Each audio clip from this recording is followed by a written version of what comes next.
Olá pessoal, meu nome é Rebs Stewart, eu estou pastor na Igreja Santa Fé e nós vamos hoje para mais um episódio do podcast Na Rocha e nós temos a presença ilustre aqui de um dos maiores, ele não gosta que eu fale isso, mas um dos maiores escatologistas do Brasil, Nathan Rufino, e eu quero dar boas-vindas ao Nathan Rufino. Seja bem-vindo ao estado do Ceará, seja bem-vindo a Maracanaú, seja bem-vindo a Pacatuba. Amém, glória a Deus. Prazer, viu, Rebs?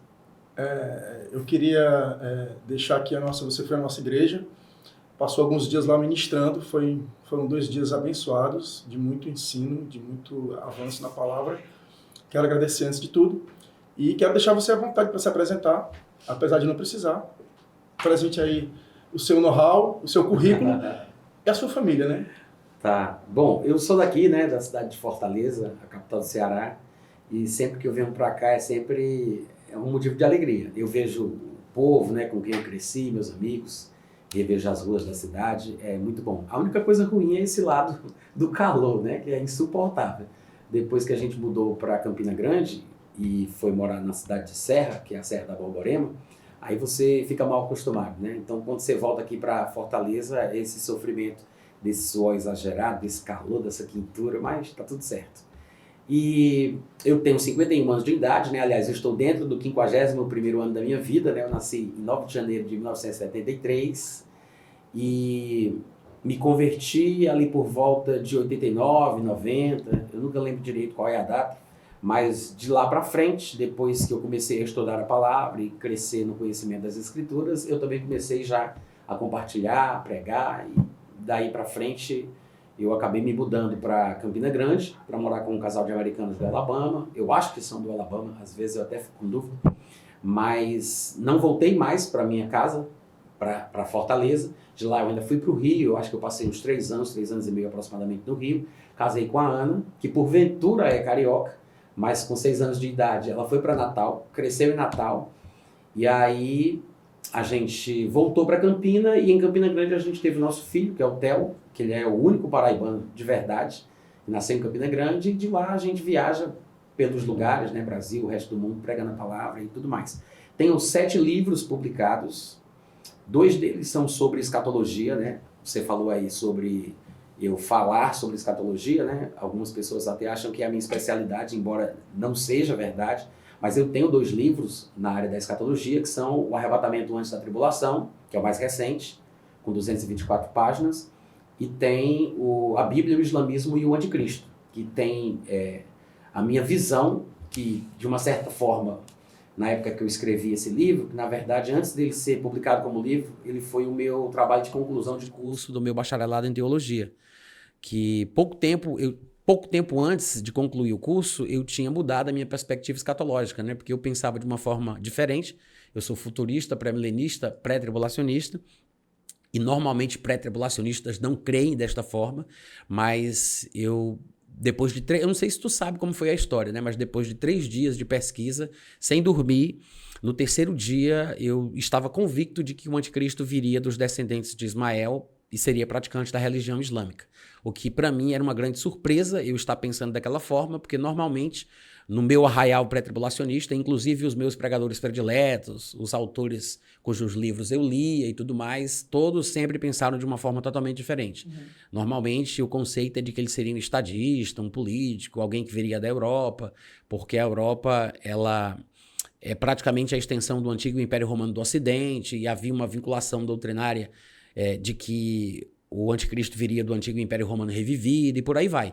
Então, quando eu comecei a perceber pelas escrituras que tudo apontava para outro caminho, nesses 3 dias de pesquisa, então aquilo mexeu muito comigo, e dali para frente eu fui pesquisando, fui me embasando, vendo se tinha realmente fundamento, e quando eu concluí o meu bacharelado em teologia, eu decidi fazer o meu TCC em cima dessa visão aí.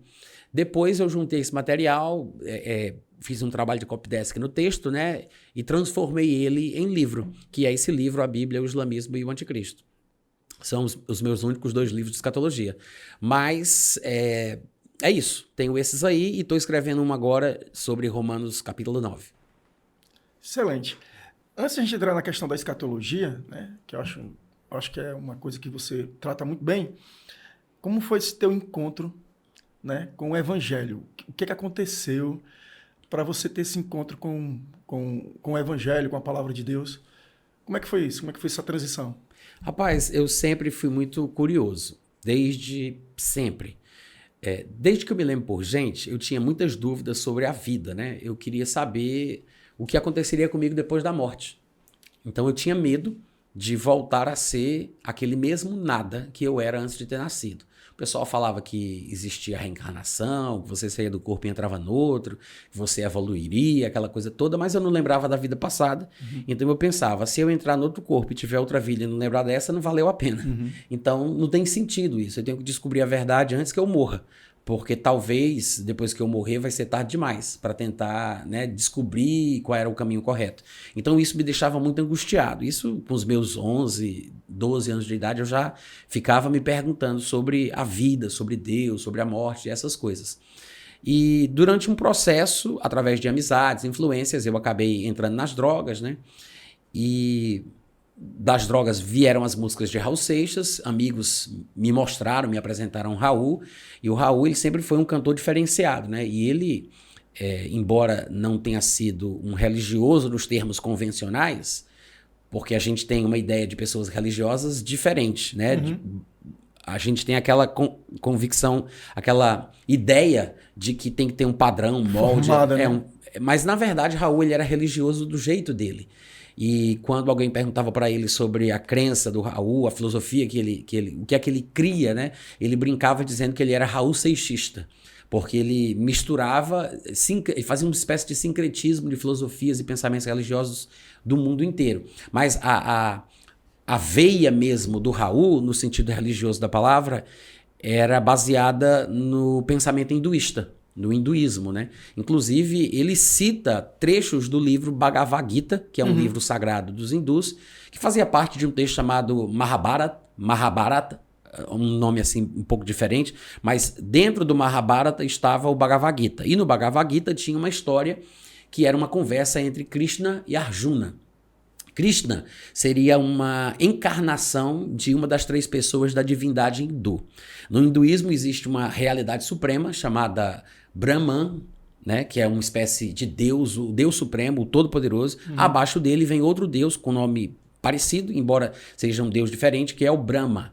E ao lado de Brahma, numa espécie assim de trindade, né, aspas, que eles chamam de Trinamurti, vem o Deus Vishnu e o Shiva. Então são os 3 deuses que formam a divindade hindu, né? Existem outros centenas, milhares de deuses na religião hindu, mas esses são os que estão no topo da cadeia alimentar hinduísta, né? Antes do Brahman, a realidade suprema. E daí esse Vishnu, ele teria tido 9 encarnações que eles chamam de avatares, e ainda falta uma 10ª. Inclusive o Siddhartha Gautama, que teria sido, eu acho que a 9ª encarnação, o 9º avatar de Vishnu, se eu não estiver enganado. Então, o próprio Buda, que ele recebeu esse título que significa o iluminado, né?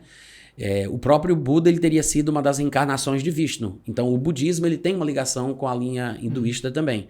Mas a história do Bhagavad Gita trata sobre uma conversa de um dos avatares anteriores de Vishnu, que teria sido Krishna. Krishna teria sido esse avatar anterior a Buda, que se encontrou com um príncipe guerreiro chamado Arjuna, e esse avatar, ele era, na verdade, antes de se manifestar e de se revelar para o príncipe Arjuna, ele era o cocheiro de Arjuna, que estavam num carro de guerra se preparando para entrar na batalha, né? E aí, Arjuna, pensativo a respeito do que ia fazer, porque ia matar primos, parentes que estavam do lado de lá, do exército inimigo, era uma luta por uma cidade sagrada lá da Índia. E aí Krishna, a encarnação de Vishnu, o avatar da divindade, começa a falar sobre quem ele é, que inclusive é aquela música do Raul que se chama Gita. Né? Bhagavad Gita é o nome do livro onde está essa história. Bhagavad Gita em português seria uma coisa mais ou menos como o canto sublime, o canto do Senhor, e Gita seria mais ou menos assim, Senhor, né? Então aí Deus fala para ele, né? Às vezes você me pergunta por que é que eu sou tão calado, eu não falo de amor quase nada. Então Deus ali se revela para Arjuna, mostrando que a vida ela é muito mais do que o que se vive dentro do corpo e que depois que o corpo cai, a alma continua. E aí ele vai filosofar ali, contando que é tudo, é o bem, é o mal. O hinduísmo também é uma religião determinista, predestinista, né? E da sua própria maneira, mas o que aconteceu comigo foi isso. Quando eu me deparei com as canções do Raul Seixas, e essa não é a única que fala sobre questões filosóficas, espirituais, espiritualistas e tudo mais, eu fui fisgado. Eu fiquei impressionado com a forma dele de ver o mundo, a vida, e ele, inclusive, muito sabiamente, né, com parcerias, não somente com Paulo Coelho, mas também com ele sabia cantar de uma forma que nós brasileiros, por exemplo, pudéssemos entender o que ele queria dizer. Ele pegava pensamentos, questões filosóficas e religiosas hindus profundas, e ele trabalhava dentro de expressões populares. Às vezes, ele inclusive já falou isso, ele colocava erros de português propositais, porque ele sabia que o povo falava assim. Né? Então, ele muito sabiamente, por exemplo, pegou questões do que é muito comum para os ocidentais, que é a história de Cristo, pegou um personagem do cristianismo que é Judas Iscariotes, o traidor de Jesus, e ele fez uma música cuja a canção se chama Judas. Mas nessa canção, mesmo com termos, um palavreado cristão, ocidental, ele cantou as mesmas questões deterministas cridas pelo Bhagavad Gita, testemunhadas no Bhagavad Gita e cridas no hinduísmo. Porque ele está falando ali sobre um suposto controle absoluto do Deus soberano a respeito das vidas que estão aqui embaixo na Terra. Né? Que ele diz que Judas fazia parte de um plano secreto, um amigo fiel de Jesus, escolhido por ele para pregá-lo na cruz. Cristo teria morrido como homem, o mártir da salvação, deixando para Judas, o seu amigo, o sinal da traição. Tudo isso porque lá em cima, na beira da piscina, olhando os simples mortais, nas alturas fazem escrituras e não nos perguntam se é pouco ou demais. Então é uma música muito forte, eu chorava muito quando eu cantava essa música, como outras músicas dele também, que falam sobre questões profundas, né, filosóficas, da existência humana e tudo mais. E aí, através dessas músicas do Raul, eu comecei a mergulhar na prática hindu. Meu primo, o Ronaldo, que tu conhece.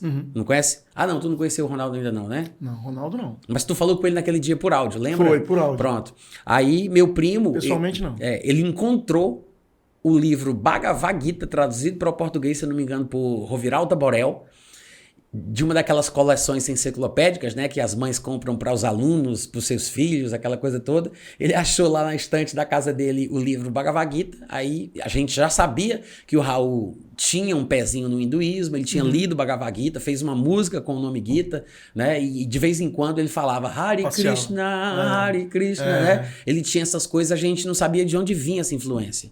E aí ele achou o livro. Aí ele pegou, trouxe o livro para mim, aí eu disse, cara, eu vou ler primeiro. Aí eu peguei o livro e comecei a ler. Então, primeiro, com 12, 13 anos eu tinha entrado nas drogas, eu tinha também um histórico de esquizofrenia paranoide na minha família por parte de mãe, né? O que se tornou um agravante, porque 3 fatores vão se unir que vão causar na minha vida, com os meus 17, 18 anos de idade, um surto psicótico e eu vou ser internado no manicômio, né? Inclusive, por causa disso.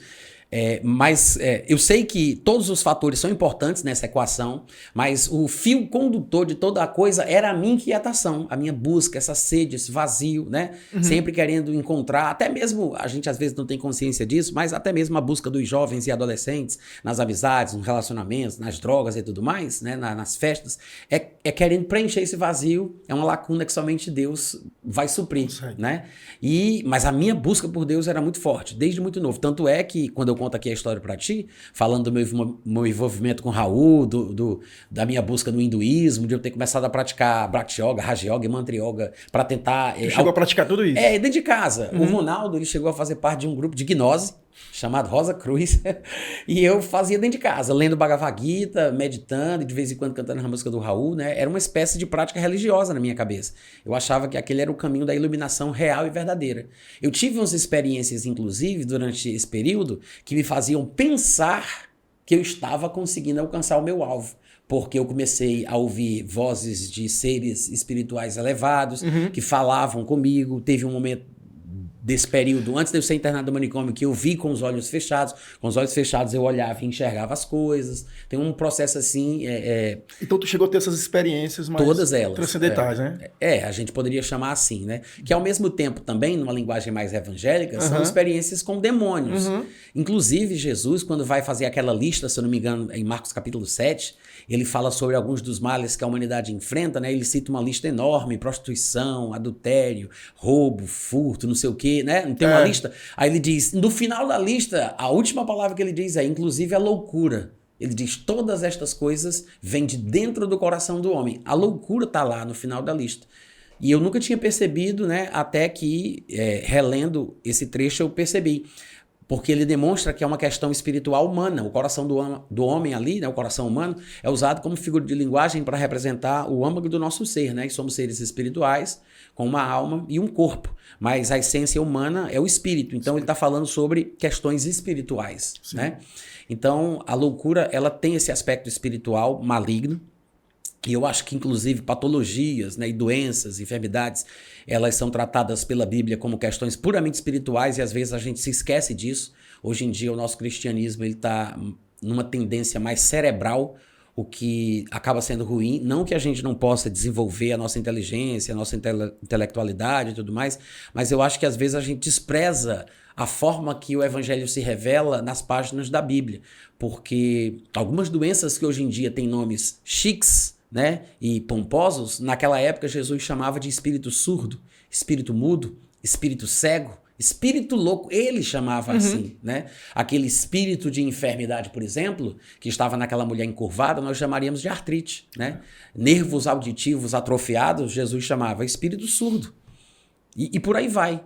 Ou seja, eu acho que tem um paralelo entre certas doenças, não que toda doença seja um demônio, mas eu acho que tem um paralelo. No meu caso, né, a minha história foi essa. Eu tinha esse envolvimento com as drogas, né, que naquela época era basicamente maconha e cola de sapateiro, que eu cheirava bastante, né? Comprimidos também, mas era maconha, cola de sapateiro e alguns comprimidos de vez em quando. E aí veio a questão... tinha a questão hereditária, né? Essa questão hereditária é interessante a gente comentar, porque às vezes as pessoas confundem predisposição genética com determinismo genético. São coisas diferentes. O determinismo genético seria uma espécie de versão científica para o determinismo, o fatalismo, né? Essa visão deturpada de uma espécie de controle absoluto da parte de Deus ou de uma divindade, ou no maniqueísmo eles chamariam de ordenamento cósmico, né? Que era o pensamento de Agostinho antes dele se dizer cristão. Mas o fato é que a predisposição genética é apenas, né, uma transmissão de informação nos genes dos pais para os filhos. Os corpos vêm dos pais, ainda que os espíritos venham de Deus, né? Porque Deus é que é o pai dos espíritos.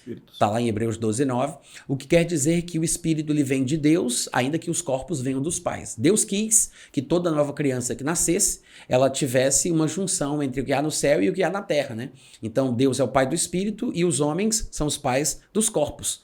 Então os corpos, eles herdam essa carga genética dos pais e às vezes algumas informações estão compactadas lá nessa carga, nesse material genético. Situações, ambientes, coisas experimentadas pela pessoa podem servir de estímulo para descompactar aquele arquivo zipado, aquele arquivo compactado. E aí aquela predisposição genética se manifesta e a pessoa se vê mais propensa do que outras pessoas com as quais ela convive para determinada situação. Ou uma questão mesmo de doença, ou um vício em álcool, ou qualquer outra situação semelhante. A predisposição genética, então, ela pode ser real, mas não é sinônimo de determinismo genético, só para deixar isso claro. Mas no meu caso, eu tinha essa questão hereditária por parte da família da minha mãe, que era a esquizofrenia paranoide, né? Eu tive um primo que se matou, um primo que foi doente, que ficou entrando e saindo do manicômio a vida inteira. O pai dele, o tio Joaquim, também esquizofrênico. Inclusive, a minha mãe perdeu o que seria a minha irmã mais velha por causa de uma das crises do meu tio Joaquim, o pai do Daniel e do André, um desses que ficava entrando e saindo. E a mamãe estava atendendo umas clientes, que ela era costureira, aí meu tio Joaquim entrou nu na sala, a mamãe brigou, ficou nervosa, com uma vergonha, constrangida, expulsou ele para fora, mas ela, na situação, perdeu a sua filha, que estava já de 8 para 9 meses, e aí ela perdeu a menina, né? Depois veio eu. Mas Além desses, tinha também uma tia que eu não conheci muito, e pelo que eu me lembro, parece que a vovó, a mãe dessa turma toda, tinha também surtos e ficava, parece que também com problemas psicológicos, assim, mentais, de tempos em tempos. No final das contas, a mamãe também achava que eu tinha uma propensão, ela via algumas características que ela achava semelhantes com as do meu tio, né, o irmão dela, o tio Joaquim, e quando foi com 17 anos, juntando todos esses elementos, né, mas a minha consciência é que o fio condutor que me levou a isso foi essa busca desesperada por Deus, né, esse desejo descontrolado de ter respostas, e eu fui parar nas músicas do Raul, no Bhagavad Gita, juntou tudo, então teve um determinado momento em que eu tive um surto psicótico e, de fato, quase eu mato a minha irmã enforcada, minha irmã que tu conhece, e nessa noite mesmo, então é uma coisa assim, eu vi demônio de 2 metros de altura com os olhos abertos, vi mísseis subindo no céu, eu via coisas, tipo alucinações. A esquizofrenia paranoide dizem que é uma das mais comuns, no entanto é uma das mais agressivas, porque é justamente o tipo de esquizofrenia, parece que existem 4 tipos, se eu não estiver enganado, mas a esquizofrenia paranoide é o tipo da esquizofrenia que a pessoa tem alucinações. Ela ouve coisas, ela vê coisas que não existem. São reais para o esquizofrênico, mas podem ser um perigo porque um daqueles personagens ali pode ser uma espécie de inimigo que eu tenho que vencer na minha loucura, né? Eu tenho que matar aquele inimigo para que eu possa passar para um determinado estágio, fase, alguma coisa lá que eu possa estar vivendo somente na minha cabeça. E de repente aquele inimigo ali é a minha mãe, meu pai, minha irmã, às vezes sou eu mesmo, então ele é perigoso para si e perigoso para os outros, né? Mas foi um processo bastante complexo. Legal, assim, eu percebo, a gente que trata das questões da palavra, você tocou num assunto muito interessante, que é a questão da racionalidade. A gente esquece um pouco da espiritualidade, e eu percebo muita racionalidade da tua parte, né? E como é que foi essa questão? A gente sabe que o Espírito convence o homem do pecado, da justiça e do juízo. Mas como foi esse toque de Deus na tua vida, né? Essa entrada de Deus na tua vida que, como água, dividiu a tua vida. Como é que foi isso? Você ser convencido daquilo que você tinha convicção anterior, porque também era espiritualizado, apesar de toda a racionalidade, era espiritualizado. Como é que foi a questão de se abrir para o evangelho? Né? Como foi isso? Na verdade, eu falo das primeiras experiências, sim, você ir para a igreja, quem te levou, sim, como é que foi isso? Depois desse processo todo, que tem muitos outros detalhes, né, que se for o caso a gente toca, mas não é que seja necessário, eu acabei sendo internado no manicômio, fiquei 40 dias na casa de repouso Nosso Lar, lá na Avenida da Reitoria ali, né, acho que vocês devem saber onde é. Daí a minha mãe um dia foi me visitar e decidiu me tirar do manicômio. Eu fiquei a maior parte do tempo numa jaula. Não foi num dormitório, eu não passeava no pátio, porque quando eu entrei, eu dei trabalho, porque eles me enganaram, dizendo que a minha mãe tinha saído para comprar cigarro e eu estava desesperado. Eu fui para lá, na noite que eu tentei matar a minha irmã enforcada, que eu saí correndo no meio da rua, me trouxeram de volta para casa, me colocaram no carro, a mamãe e o papai, e me levaram para um hospital. Em frente à igreja São Gerardo, ali na Bezerra de Menezes. É São Geraldo ou São Gerardo? Gerardo. Pronto. Aí me colocaram no manicômio que tinha ali, aí me deram uma injeção, eu apaguei. Quando eu acordei, eu estava na casa de repouso Nosso Lar, na Avenida da Reitoria. Aí eu perguntei, cadê a mamãe? Cadê a mamãe? Não, foi ali comprar cigarro. Aí como eu sabia que era mentira, que a mamãe não fumava, aí eu me desesperei. Aí comecei a bater neles, a me soltar, né? E todo doido tem força, a gente vê até pela Bíblia, né? E na época eu dei até golpes de capoeira neles também, né? Que eu tinha treinado capoeira uns 3 anos. Usou os recursos, né? Completamente descontrolado.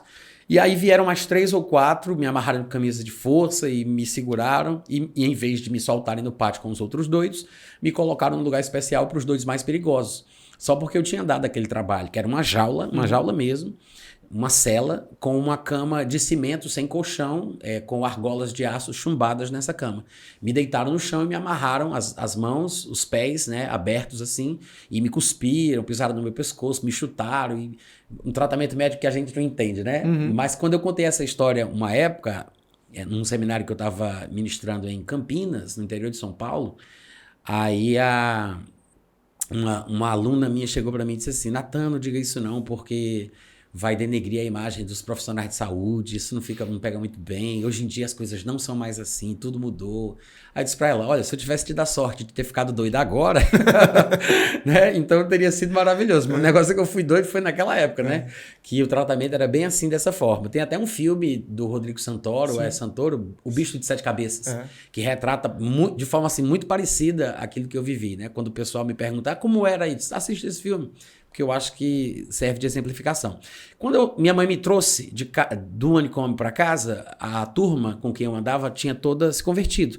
O meu primo, a minha irmã, o Cleiton, a turma toda começou a ir para a igreja, a mamãe também. Então eles começaram a me levar para a igreja.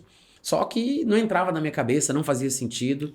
E eu tinha que tomar remédio controlado pro resto da vida, né? A minha mãe achava que eu nunca mais ia ficar realmente normal, porque meu tio, ela conviveu com ele desde a juventude, ele ficou louco e nunca mais se recuperou, até a morte. Ele estava entrando e saindo do manicômio, né? Então, assim, ela estava praticamente conformada de que eu iria tomar remédio controlado também, até o fim. Mas passei 1 ano tomando remédio controlado, mas o povo crente orando por mim. Orando, fazendo vigília, intercedendo, aquela coisa toda.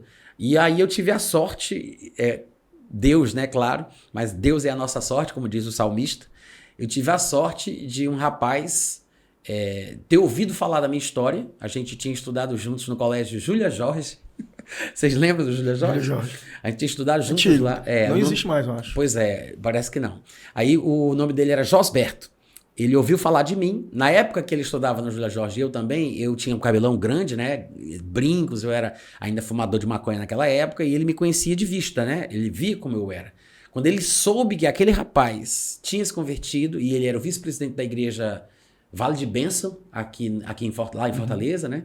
Aí ele pegou e disse, eu vou atrás desse rapaz. Aí ele foi lá na minha casa.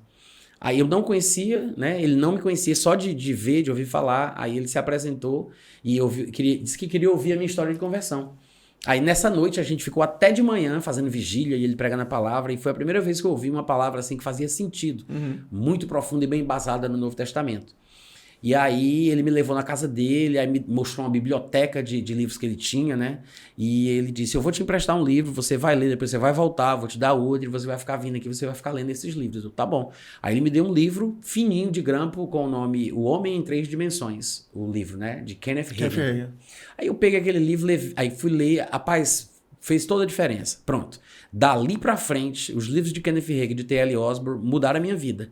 E eu fui ficando bom, ficando normal, devagarinho, muito devagarinho, até que eu tomei a decisão de não tomar mais remédios. A mamãe ficou assustada, ficou preocupada, né, com medo dos surtos e tudo mais, mas acho que já faz mais de, sei lá, 30 anos que eu não tomo remédio taxa preta que eu era obrigado a tomar, né? Eu sei que tem gente que duvida que eu tenha sido completamente curado, mas voltando para a tua pergunta, o que é que aconteceu? Falando sobre intelectualidade, né, sobre racionalidade, etc. Eu não tinha tido a oportunidade de estudar muito por causa das drogas e por causa do estilo de vida que eu vivia. Então eu só tenho até a 8ª série. Né, convencionalmente falando. Eu fiz 3 vezes a 8ª série antes de ser internado no manicômio. A gente passou para o primeiro ano do 2º grau, que eu fui internado no primeiro ano, na verdade. A gente passou, mas eu acho que foi por roubo de prova, alguma coisa assim, que eu não prestava, realmente. Infelizmente, era uma pessoa muito, assim, sem regras. De qualquer forma, no primeiro ano do 2º grau, nas férias do ano eu fiquei louco, fui internado, depois eu servi o exército, me converti, aí fiquei viciado em ler o Novo Testamento, não fazia mais nenhuma outra coisa durante o dia, né? E o que aconteceu é que eu não terminei os meus estudos. Então, depois, né, que eu comecei a estudar a Bíblia, eu não entendia muito bem os textos bíblicos do Novo Testamento, porque tinha palavras confusas. É um português arcaico do século XVI, né? Então eu tinha que procurar aquela palavra no dicionário. Mas eu não tinha hábito nem familiaridade de olhar nada em dicionários. Eu pegava o dicionário da língua portuguesa que a mamãe tinha, procurando aquela palavra, chocarrice, parvoíce, né? Admoestar, exortar. Aí eu ia olhar a palavra, quando chegava lá na palavra, aí tinha umas abreviaturas na palavra, no verbete, né? Dizendo ADJ, SUBJ, e o que é isso? Aí eu ia pro começo do dicionário e tinha abreviaturas, SUBJ substantivo, ADJ adjetivo. Aí, mas o que é substantivo? Aí eu pegava os glossários de português da minha mãe, aí via, eu olhava o que era português, o que era... E isso começou a criar um círculo, um circuito de de estudo. Começou a me treinar. Autodidata. Mas assim, eu fui pegando gosto pelo estudo aí, porque eu queria entender o sentido do Novo Testamento, e eu não sabia como, mas eu queria muito, aí eu descobri que dessa forma, lendo no dicionário, eu descobri o sentido da palavra, acabei aprendendo um pouco de português, e eu peguei gosto nos estudos aí. Aí eu comecei a ler muito, li bastante, li o Novo Testamento muitas vezes, e comecei a fazer cursos. Eu fiquei praticamente assim apaixonado pela possibilidade de aprender coisas novas, né? Aí, claro, eu fui fazendo cursos de idiomas, de inglês, de programação de computadores e tudo que aparecia na frente, de fotografia. Tem formação em programação, né? Formação técnica em programação de computadores. Eu trabalhei como programador de computador aqui em Fortaleza em 2 empresas na época. Aí só larguei e estava terminando o meu curso técnico de conversação em inglês, na antiga Fundesp. Fundação de Desenvolvimento Pessoal, que era uma obra da prefeitura, né? Nem existe mais. Tinha um centro de línguas e tudo mais. Mas assim, só para dizer como foi que eu cheguei nessa coisa de achar que é importante estudar, aprender e desenvolver intelectualmente. Eu peguei gosto por causa da leitura do Novo Testamento, mas eu acredito que toda pessoa que tem interesse em entender, ela vai ser cuidadosa e meticulosa para realmente interpretar o texto corretamente. E esse exercício, né, de meticulosidade, de cuidado, de percepção dos detalhes, das nuances do texto, né, que envolve uma percepção da função da vírgula, ponto e vírgula e tudo mais, isso acabou me treinando e me fez... me moldou, me deu a identidade que eu tenho hoje. Sim. Né? Mas eu acredito também que tem algo a ver com a questão do chamado, né? Porque Deus ele chama e capacita a pessoa. Entre as coisas que Deus me chamou para fazer, eu sei que ele colocou sobre mim uma unção de ensino, e por causa disso também eu acredito que a minha forma de falar e de me comunicar, ela tomou essa identidade, né? Porque a unção ela forma a identidade ministerial que a pessoa tem, né? Mas é basicamente isso aí. Assim, a gente sabe que você toca, você é conhecido por causa da escatologia. Pelo menos é o que me parece. Algumas pessoas nos últimos anos me conhecem por causa disso. Mas assim, se você como eu acompanho a tua rede social, as tuas redes sociais, eu percebo que isso é muito forte. Né? E em que momento foi que tu se descobriu nessa área de escatologia? Eu sei que você tem uma unção de ensino, e a unção de ensino, ela te capacita para qualquer tipo de assunto. Né? Se você estudar. Tá. E eu percebo que essa questão da escatologia na tua vida é muito forte. É muito forte. Eu não sei se tu programou isso, eu não sei se tu pensou que ia ser assim, ou tu projetou outra coisa, mas isso se tornou uma realidade muito forte no teu ministério. Né? Em que momento foi que você percebeu que a escatologia era um braço forte no teu ministério? Na verdade, eu sempre fugi dessa... Ou aconteceu assim? Foi por acaso. Foi acontecendo? Eu nunca me interessei, de fato e de verdade, pela escatologia. Embora eu tenha me convertido com a fita A Última Trombeta. Né? Eu tinha uma fita cassete, A Última Trombeta. Vocês já ouviram falar da Última Trombeta? Não. Tinha um LP, naquela época era LP. A gente é muito novo, né, Isaac? Aí, antigamente era bem famosa essa mensagem. Teria sido um senhor de 80 ou 70 e poucos anos de idade, da cidade de Oslo, na Noruega, que teria sonhado sequencialmente por mais de uma semana sobre o que iria acontecer logo em seguida ao arrebatamento da igreja. E ele gravou aquele depoimento, porque ele achava que aquilo ali parecia ser uma revelação de Deus, porque era muito sobrenatural a forma que vinha para ele, aqueles sonhos, dia após dia, de onde havia parado.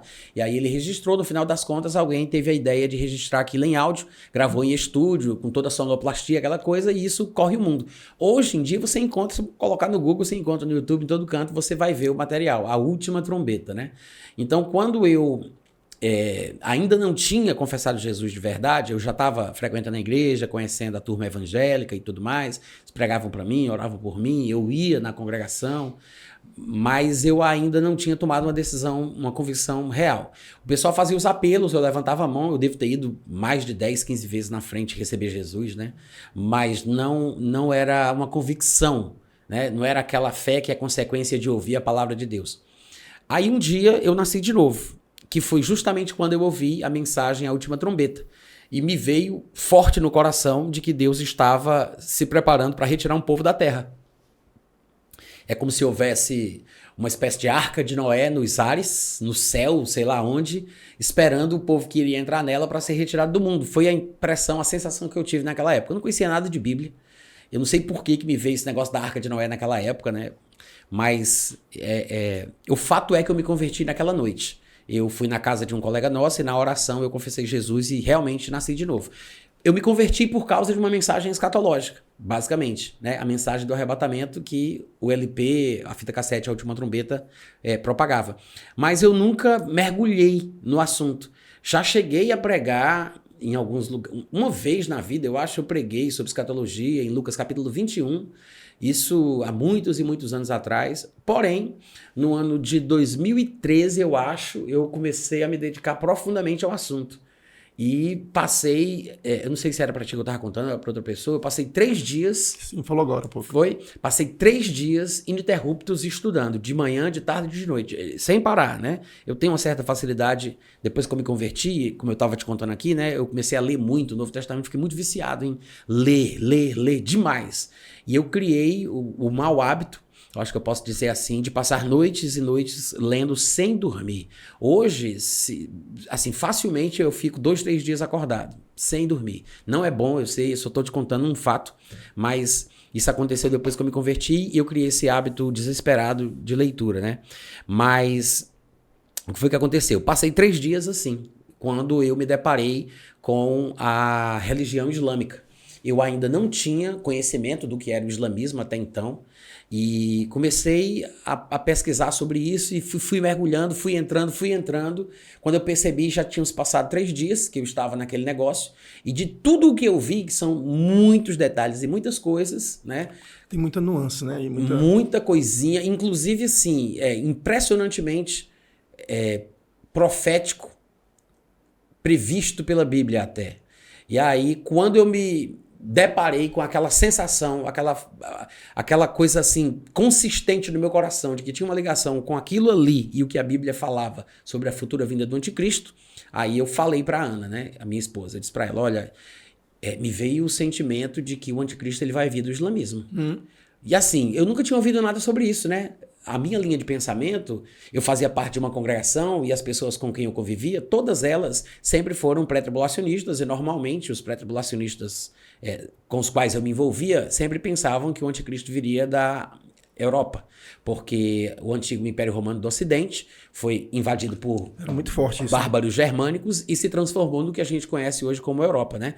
O Império Romano Ocidental. O Império Romano Oriental era basicamente desprezado pelos autores pré-tribulacionistas que eu lia, né? E pela turma com quem eu convivia. Mas o Império Romano do Ocidente tinha virado a Europa e aí se pensava que o anticristo viria da Europa. Aliás, eles pensam até hoje, né?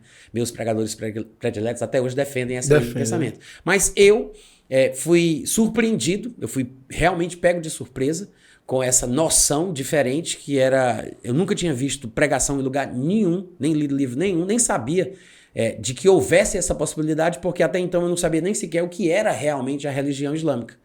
Aí o que foi que eu fiz? Aí eu, por curiosidade, fui no Google e coloquei Anticristo Islâmico.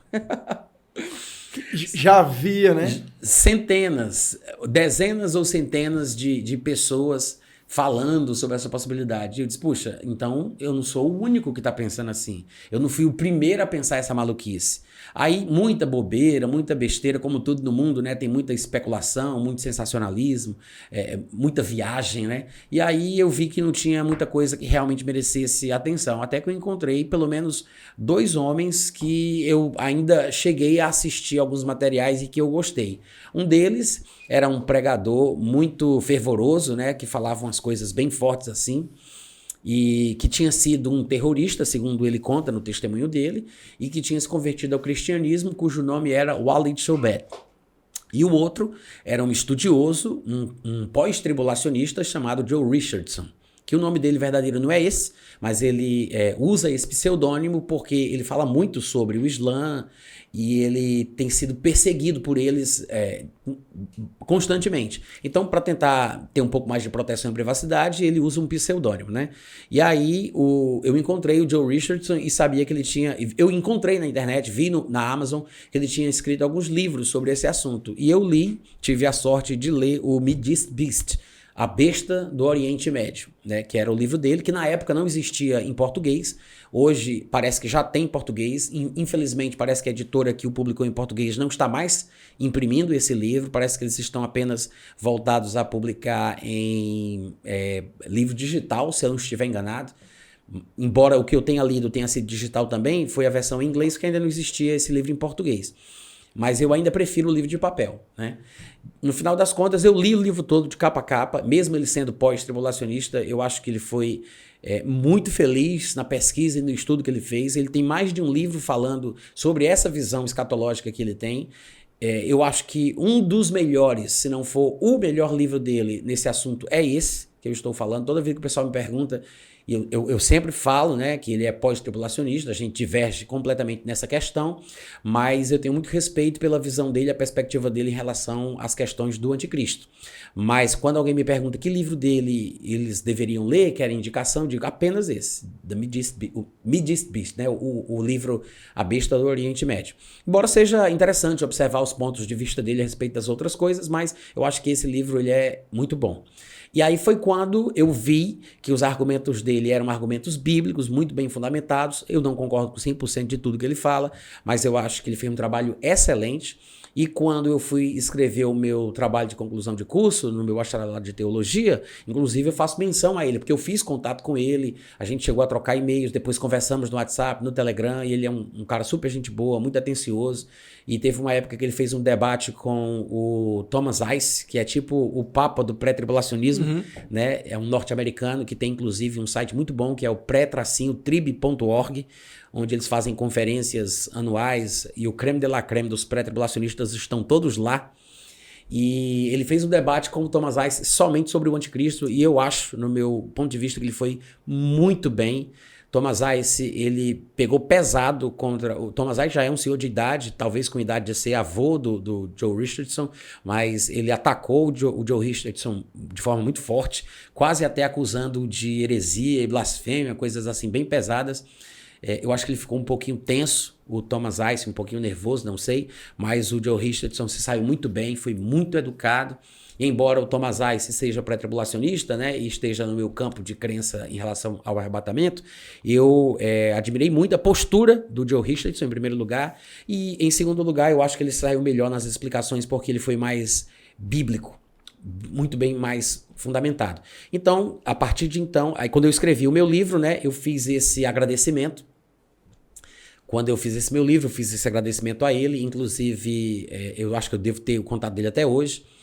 E eu entrei na escatologia assim, através do estudo do Islã, que me fez pensar inicialmente que tinha alguma ligação com as profecias bíblicas do tempo do fim, da época do surgimento do anticristo. Depois que eu fui mergulhar, estudar, fazer a pesquisa, isso se confirmou no meu ponto de vista. E hoje essa é a visão que eu defendo, de que o anticristo ele não virá da Europa, ele não será papa, ele não será homossexual, ele não será um estadista, não será apenas um político, ele será um descendente de Ismael, um praticante da religião islâmica, e fará tudo aquilo que o livro sagrado dele ordena que ele faça, que é muito compatível com o espírito supremacista que a Bíblia diz que o anticristo terá. E acabou que, quando eu comecei a divulgar esse assunto, inclusive quando eu comecei a pregar pela primeira vez sobre essa visão do anticristo, alguns dos meus conhecidos disseram que eu estava doido, eu estava louco, que isso era loucura, que na época era o quê? Em 2013, quando eu comecei a falar sobre isso. Não existia, não estava na época em alta nada sobre o mundo islâmico, embora os terroristas e os atentados islâmicos estejam existindo desde quando Maomé entrou nessa campanha, né, desde quando ele começou a crer e pregar dessa forma. Na época não havia nada assim em alta, não aqui na nossa mídia brasileira. Mas 3 meses depois, ou pouco tempo depois, surgiu o Estado Islâmico. Coincidentemente, um pouco depois de eu começar a pregar. E muita gente disse, Natão, o que é isso? Tu estava sabendo? Conta pra gente aí, tu já estava esperando? Porque tu começou a falar sobre isso aí meses depois. Foi coincidência. Foi simples e pura coincidência. Mas eu tinha certeza, eu estava convicto de que não tinha como isso ser de outra forma. E eu sempre, eu vejo, né, que nunca isso vai acabar. E pelo contrário, a coisa vai aumentar, é cíclica e vai ser sempre pior. Pode não acontecer todos os meses, todos os anos, mas a expectativa é de que a coisa piore cada vez mais. Porque se for como a Bíblia prevê, e se o anticristo de fato vier do mundo islâmico como eu penso que virá, as coisas não ficarão melhores, as coisas ficarão cada vez piores. Mas foi assim que aconteceu, né? A minha entrada na escatologia. Perfeito. A gente está acompanhando aí nos últimos dias a questão entre a Palestina e Israel. A gente sabe as motivações, né? Pelo menos uma boa parte sabe. Tem uma pergunta aqui do David Caldas, que diz o seguinte: os acontecimentos deste ano estão, na sua visão, relacionados ao Apocalipse citado na Bíblia? Ele não diz. Tem uma passagem que eu marquei aqui, em Marcos 13, verso 7, diz assim: no entanto, assim que ouvirem notícias sobre guerras e rumores de guerra, não vos assusteis. É necessário que assim ocorra, contudo, ainda não é o fim. Baseado aí na pergunta do David Caldas, e esse texto aqui é bem interessante, o que acontece? Está tendo esses rumores de guerra aí, a gente ouviu falar em rumores de guerra, a gente sempre ouviu falar em rumores de guerra, de inserções periódicas do Hamas sobre Israel, os palestinos, essa guerra santa, né, que se estende por muitos anos. Para você, especificamente para você, você acha que são sinais da volta de Cristo? São sinais que está chegando o fim? Tá, posso responder então? Pode. Bom, em primeiro lugar é o seguinte, essa passagem de Marcos, se eu não estiver enganado, Marcos 13, né, versículo 7, se eu não estiver enganado, ela faz parte do sermão profético de Jesus Cristo. É o que a gente chama de sermão profético, né? Boa parte desse sermão, ele se encontra em Marcos 13, Mateus 24, Lucas 21.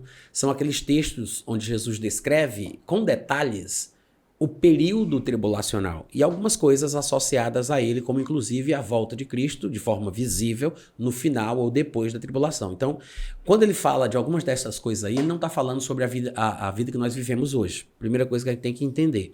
Certo. Isso quer dizer o seguinte: nós estamos num período diferente daquele descrito por Cristo. Nós estamos no período da igreja. A igreja, ela nasce no dia de Pentecostes, que é quando o Espírito Santo vem, né? E ela termina no dia do arrebatamento, que é quando o Espírito Santo vai. Eu costumo dizer, né, que se ele vem, ele vai. Ele vai. Ou seja, as ações do Espírito Santo que nós conhecemos hoje em dia, essa função que ele exerce através do corpo de Cristo, vai cessar, né? O pessoal diz, o Espírito Santo vai ser retirado da terra. Num certo sentido, sim. Não que ele vá ficar ausente da terra, que ele vá embora da terra.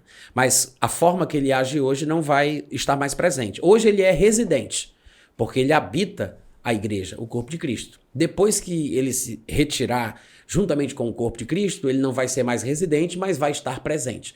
Porque o que as pessoas têm que entender é que, em primeiro lugar, ele já estava na terra antes dele ter vindo. Nos primeiros versículos da Bíblia está escrito que o Espírito Santo pairava sobre a face das águas. Mas Jesus, quando esteve aqui no mundo, ele disse, olha, convém-vos que eu vá, porque se eu não for, o Espírito Santo não virá. Se eu for, eu vou-lo enviarei. Então, ele não tinha vindo, ele não estava aqui. Então, se ele veio, ele vai, né? Isso é básico. Jesus tinha em mente a ação do tempo presente do Espírito Santo, habitando a igreja, com as características que nós vemos hoje deste período da igreja, né? Sinais, milagres, prodígios, o batismo do Espírito Santo com a evidência bíblica de falar em línguas, a habitação do Espírito dentro de nós. Jesus garantiu que quando ele viesse, ele nos guiaria, nos ensinaria e falaria, anunciaria o que haveria de vir, né? Essa direção espiritual, essa ligação direta do céu com a terra, é a característica da nova aliança que foi firmada por Cristo Jesus. Então nós estamos no período da igreja. A igreja começa no Pentecostes, termina no arrebatamento. Perfeito. Quando passar o período da igreja, aí virá o período da tribulação.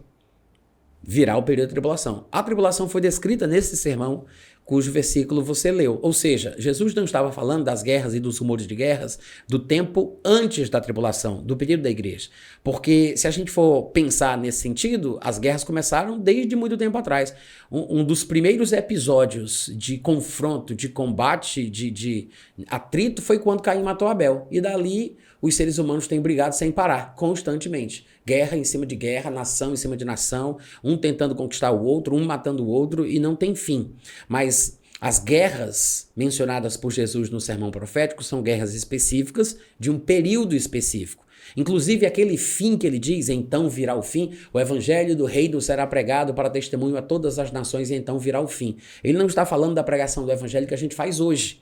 Né? Hoje a igreja tem a grande comissão deixada por Cristo de pregar o evangelho a todas as nações da terra. Ele não está falando sobre isso. Ele está falando da pregação do reino que vai acontecer durante o período tribulacional, porque vai haver muita propagação do evangelho. 144 mil judeus celibatários das 12 tribos de Israel, vai haver anjos no céu, os próprios acontecimentos, o cataclisma mundial, né? Os eventos catastróficos, o sol ficando preto, a lua vermelha como sangue, as estrelas caindo do céu pela terra, ilhas sendo movidas dos seus lugares.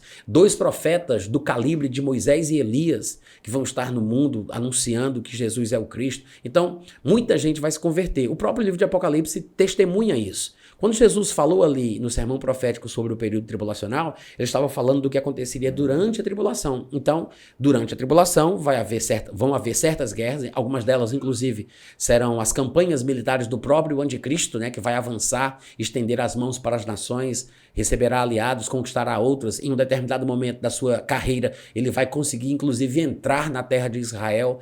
Ele vai estacionar o seu acampamento militar entre o mar Mediterrâneo e o Monte do Templo. Ele vai entrar no templo, profanar o santuário. Então, tem muita coisa prevista já. E Jesus estava falando sobre esse período. Depois desse período, que o evangelho fosse pregado, mesmo debaixo de pau e pedra, né? O evangelho do reino, que é o período milenar que virá logo depois da tribulação, o evangelho do reino seria pregado a todas as nações, e aí viria o fim. O fim de quê? Não o fim do mundo, o fim da existência humana, o fim da vida, mas o fim desta era. Porque do fim da tribulação para frente, né, nós teremos uma nova era, um novo período, totalmente novo, desconhecido por todos nós, porque os homens voltarão a viver mais ou menos como as coisas deveriam ter sido no Éden. O homem voltará a viver 1000 anos, que é por isso que o reinado de Cristo durará por 1000 anos, Satanás estará preso, não haverá mais nada que roube, que mate, que destrói, que faça mal, vai ser um tipo de vida que nós não estamos acostumados a ver. Então, o fim mencionado por Jesus ali é o fim desta era, como nós a conhecemos, e a pregação do evangelho do reino diz respeito à anunciação do reino que está por vir, porque nessa própria pregação aí do sermão profético, falando da tribulação, Jesus disse que quando eles vissem aquelas coisas da tribulação acontecerem, eles poderiam ter certeza que estava muito perto a implantação do reino, que estaria às portas, ou seja, nós sabemos pelo testemunho bíblico que o período tribulacional vai durar ao todo 7 anos. Então, não mais do que isso, depois que começarem a acontecer, tudo se findará e logo em seguida se estabelecerá o reino de Deus na terra. Então, o que está acontecendo hoje está acontecendo dentro de um período diferente do qual Jesus falava na passagem de Marcos capítulo 13, ou Mateus 24, ou Lucas capítulo 21. Não é a mesma coisa. Embora nós saibamos que depois que a igreja for arrebatada, obviamente o anticristo ele já tem que estar vivo. Ele já tem que estar na terra com uma idade avançada, relativamente maduro, para que ele possa desempenhar o papel que Deus previu que ele vai desempenhar e nos concedeu graciosamente a revelação daquilo que ele viu acontecer, né? Então, o que nós vemos hoje tem sim sementes, elementos daquilo que vai se manifestar e acontecer, repetir de forma mais intensa durante o período tribulacional. Mas nós não estamos na tribulação. Estes acontecimentos não são os princípios das dores, não é o princípio das dores, né? E não tem absolutamente... Eu acho que essa que era a pergunta, né? Não tem absolutamente nada a ver com os acontecimentos retratados... Para ti é mais uma inserção periódica do Hamas. Eu não me limitaria a falar somente do Hamas em si, porque independentemente... Quando eu falo Hamas... Deixa eu só falar aqui. Independentemente, Rebs, de qual grupo terrorista a gente esteja falando no momento... que dependendo do tempo, um se destaca mais do que o outro. Até pouco tempo atrás se falava do Boko Haram, se falou da Al-Qaeda, se falava do Estado Islâmico, não importa qual grupo terrorista, muçulmano, islâmico, a gente vai falar. Todos eles têm uma mesma fonte de inspiração, que é a religião sagrada na qual eles servem a Deus, o livro sagrado do qual eles tiram as suas instruções e orientações para fazerem o que fazem. Então, o problema, na verdade, em relação às práticas do Hamas, não é o Hamas em si, mas é o islamismo, a religião a qual eles seguem. Porque o Islã é quem determina isso. Ele doutrina as pessoas desde a infância a pensarem assim, sentirem assim e fazerem o que fazem. É um livro sagrado no qual judeus são chamados de porcos e de macacos. O que é que você vai esperar de uma pessoa que realmente pratique essa religião, quando a religião te força a pensar desta forma sobre pessoas criadas à imagem e semelhança de Deus, né? Então, esse sentimento, essa ojeriza, esse ódio alimentado no Islã é devido a alguns fatores, mas principalmente por causa da fundamentação religiosa que estabelece o pensamento deles. Mas uma das razões por que eles têm tanto ódio de Israel é porque os preteridos dos seus ancestrais formaram estas nações, que são Ismael e Esaú, né? De Esaú vieram os Edomitas e de Ismael vieram os Ismaelitas, mas os Esaú e Ismael, inclusive, fizeram aliança. A Bíblia diz que Esaú foi para a casa de Ismael e tomou mulheres, tomou filhas para si, para delas serem esposas, mulheres, coisas assim. Ou seja, gerou um povo mestiço, misturado, e que se tornaram amigos, né? Porque os dois foram preteridos, os pais escolheram os filhos mais novos e eles guardaram este rancor no coração. E essa orfandade é muito forte, muito marcante nos ismaelitas e na própria religião islâmica em si. A ideia de Deus como pai é considerada como um absurdo, um sacrilégio imperdoável. É por isso que eles têm a predileção de matar os que dizem que Jesus é filho de Deus por decapitação, porque eles acreditam que a morte por decapitação é emblemática, ela transmite uma mensagem sagrada, espiritual. Houve até decapitação agora de 40 bebês, né? Não foram 40, né? Na verdade, eles noticiaram 40. Não, eles assassinaram 40. Alguns dos 40 foram decapitados, dos bebês. Foi, né? Às vezes o pessoal fala como se os 40 tivessem sido decapitados. Mas também não estou dizendo que eles não fariam, porque eles fazem.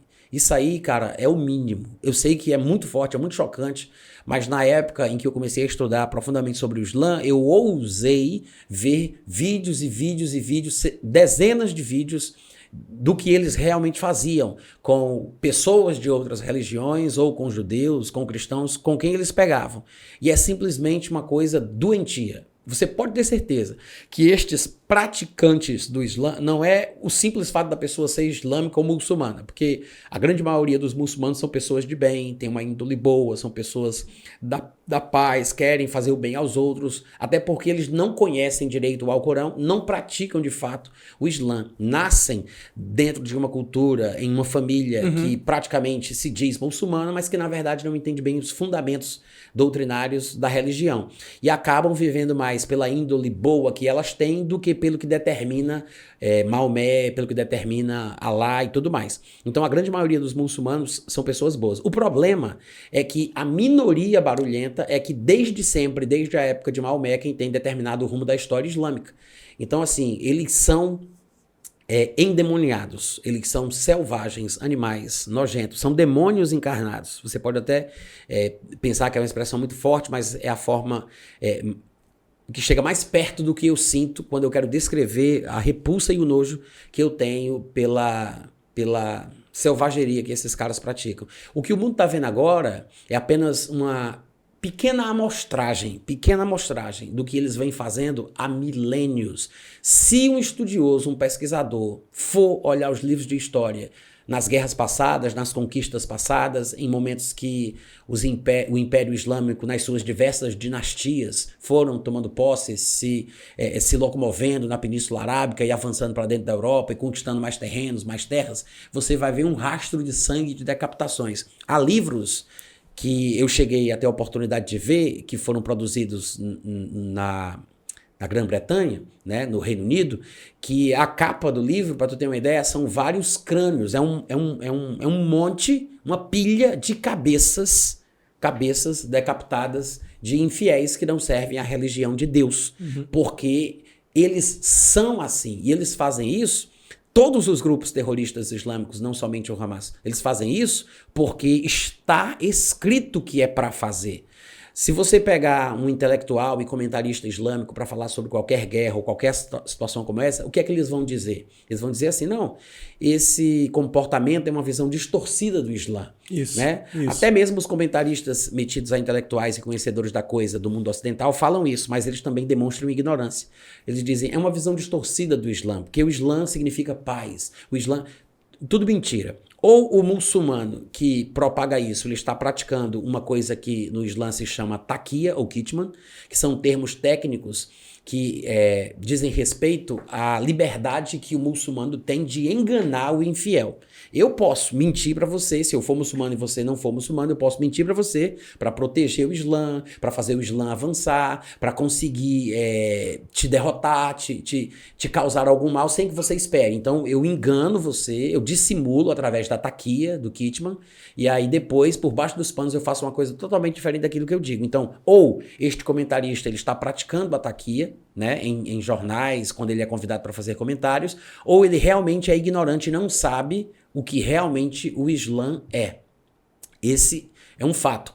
E o que acontece? Essas pessoas, elas estão iludidas, porque há mais de 164 ayetes, nós chamaríamos de versos, no Alcorão, o livro sagrado dos muçulmanos, há mais de 164 ayetes que dizem que eles têm que fazer guerra, causar terror no coração daqueles que não servem a religião de Deus, aqueles que são incrédulos, infiéis, que são o povo do mundo, né? Além de... É um termo que eles usam muito, infiéis. Infiéis. E embora os judeus para eles também sejam considerados infiéis, no Alcorão, os judeus são chamados especificamente de porcos e macacos, né? Mas também são infiéis, mas eles estão no começo da fila. Para tu ter uma ideia, no Alcorão diz que a glória de Deus não vai se manifestar, o dia final da glória de Deus não vai se manifestar na terra enquanto houver um judeu vivo. Quando todos os judeus forem exterminados da terra, aí Alá vai revelar a sua glória de forma plena. Inclusive, eles dizem que as pedras, as árvores clamarão aos crentes muçulmanos, dizendo: tem um judeu aqui atrás de mim, corre, venha cá, decapitai-o. No Alcorão está escrito isso. E é uma visão diabólica, realmente doentia, perturbada. Maomé, ele nasceu no ano de 570 depois de Cristo e numa determinada idade, eu agora não me lembro exatamente qual foi, ele começou a ter alucinações. E ele achou que um demônio estava querendo levá-lo à morte. O demônio queria que ele se suicidasse. E ele tinha as suas revelações enquanto espumava pela boca, se contorcendo no chão. Khadija, a sua esposa, o consolava, o confortava, até que ela teve a brilhante ideia de dizer para ele e conversar com o primo dela, que era cristão. Ele parecia ser de um segmento nestoriano, cristianismo nestoriano, se eu não estiver enganado. E ele foi conversar com o primo da Khadija, sua esposa, e aí... Quando ele contou para o primo dela o que ele estava experimentando, o que ele estava passando, o primo dela teve a brilhante ideia de dizer assim: olha, rapaz, parece que você está tendo revelações igual aos profetas da Bíblia. A história que você está contando, parece essas coisas dos profetas do Antigo Testamento. Eu não entendo muito disso, não. Mas seria legal você conversar com os judeus que moram ali na região tal, que era todo mundo ali da mesma área, para conversar, porque eles entendem desse negócio de profetismo. Aí ele foi conversar com os judeus, acreditando que tinha sido chamado por Deus para ser profeta, porque o primo da mulher disse para ele, um cristão, disse para ele que provavelmente ele estava sendo chamado por Deus para ser profeta. Quando ele contou para os judeus esperando um acolhimento, um recebimento, aceitação, os judeus riram dele, zombaram na cara dele, deram gargalhada. E ele começou a guardar uma sementinha de mágoa no coração. Mas ele insistiu em que os judeus o reconhecessem como profeta que estava sendo enviado por Deus. Claro que os judeus nunca iriam aceitar um negócio desse, ainda mais com as características de onde teria surgido o profeta, não faria muito sentido. Mas o fato é que Maomé foi guardando, alimentando aquele sentimento. Embora no começo da sua pregação do Islã ele tenha tentado de todas as formas trazer, arregimentar cada vez mais o povo judeu, inclusive as práticas que ele induzia os seus seguidores a realizarem eram coisas muito parecidas com os comportamentos judaicos. Até aquela prostração que eles fazem até hoje, naquela época era feita voltada para a cidade de Jerusalém, para você ter uma ideia. Depois que ele pegou abuso definitivo contra os judeus e ficou com muita raiva deles porque eles não aceitavam ele como profeta de Deus, ele mandou se virarem para Meca, que era a sua cidade. E a partir dali, ele começou a receber revelações, aspas, de Deus de que os judeus eram porcos e macacos e deveriam ser exterminados e tudo o que está no Alcorão, as passagens violentas. Quando você vê comentaristas que falam sobre o que está acontecendo hoje ou sobre qualquer tipo de movimentação terrorista do Islã, que eles dizem que é uma deturpação, aquela coisa toda, eles dizem que o Islã é uma religião de paz, e aí eles citam versículos de paz, de harmonia, de benevolência, de aceitação que tem no Alcorão. O que eles não dizem é que o Alcorão ele está dividido em dois pedaços. A metade do Alcorão são versos de paz, a metade do Alcorão são versos de incentivo à decapitação, à guerra, ao assassinato, inclusive ameaças aos muçulmanos que não fizerem isso. Ou seja, os muçulmanos praticantes, os jihadistas, eles devem também punir os muçulmanos que não praticarem a jihad contra os infiéis. Existem duas jihads no mundo islâmico. Uma que eles chamam de grande jihad e pequena jihad, e outra que é a pequena jihad. A grande jihad seria a luta contra os desejos carnais do ser humano, vencer o pecado e as tentações. A pequena jihad é essa parte de fazer guerra contra os infiéis, que é uma coisa menos importante na hierarquia ou nas prioridades espirituais do muçulmano, mas tem que ser feita. É a pequena jihad, né? E aí você tem o mundo dividido em duas casas. É a casa da paz e a casa da guerra. A casa da paz são aqueles que compactuam com você do pensamento que você tem, que são muçulmanos como você é. O muçulmano ele é proibido de fazer amizade com pessoa que não é islâmica, de ter intimidade, de confiar, de se aproximar. São pessoas de segunda classe, têm que ser tratados como bois, porcos, vacas, animais. E você não pode tratá-los de igual para igual. E se você, porventura, como um muçulmano, numa campanha militar, conquista uma região e povos de outras crenças são capturados e você não os quer assassinar, se você não quiser assassinar, quer fazer isso de escravos e dominar aquela região e deixar eles vivos para te servirem, trabalhando, fazendo alguma coisa, eles são obrigados a pagar um imposto por estarem vivos, que se chama a dízia. Então, o que é que acontece? Eles fazem guerra com os infiéis porque são da casa da guerra, e eles têm que ter paz com aqueles que são do Islã, que são os da casa da paz. Então é paz com os muçulmanos e guerra com os não muçulmanos. Então, o povo não conhece a religião islâmica, fala o que não sabe ou pensa que sabe. Então o Alcorão ele se divide em dois, só que os primeiros anos de vida de Maomé são onde estão os versículos pacíficos, porque ele estava tentando, né, chamar os judeus para acompanhá-lo, querendo fazer amizade, querendo que eles o reconhecessem como um profeta, aquela coisa toda. Como ele não conseguiu, aí ele vira a casaca e começa a falar de guerra, de assassinatos, os 164 versos que falam sobre quando for matar, inclusive, ele explica bem direitinho que tem que ser uma coisa assim, com requintes de crueldade, para que aquilo cause terror no coração de quem souber, para que quando vocês chegarem na terra desses que souberam, eles terem tanto medo de vocês que eles entreguem tudo de mão beijada sem precisar lutar. Tá escrito no Alcorão isso. Tá escrito no Alcorão. Só que, aí nos primeiros anos de vida de Maomé, os primeiros versos são pacíficos. Depois que ele fica com raiva e decide matar os seus opositores que resistem à sua palavra, vem os versos que são violentos. A diferença nos livros comuns é que a parte pacífica está atrás e a parte violenta está na frente. Nós, ocidentais desavisados, que não conhecemos o Alcorão, se você for numa livraria dessas que tem aqui na cidade de Fortaleza, você vai, eu queria comprar um Alcorão, você vai ver, tem em português, livros traduzidos para o português, publicados para a gente ter acesso.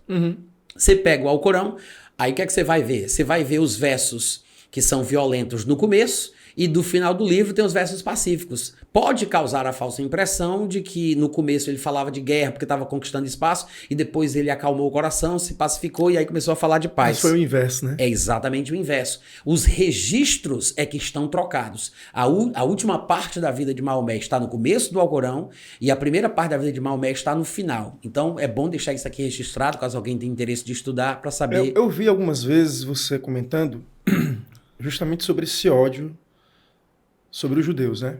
Na destruição do templo, que Flávio Josefo foi testemunha, né, ocular, né? E eu fiquei muito impactado, porque eu não sabia essa parte da história. Eu vim saber depois que eu vi alguns vídeos seus.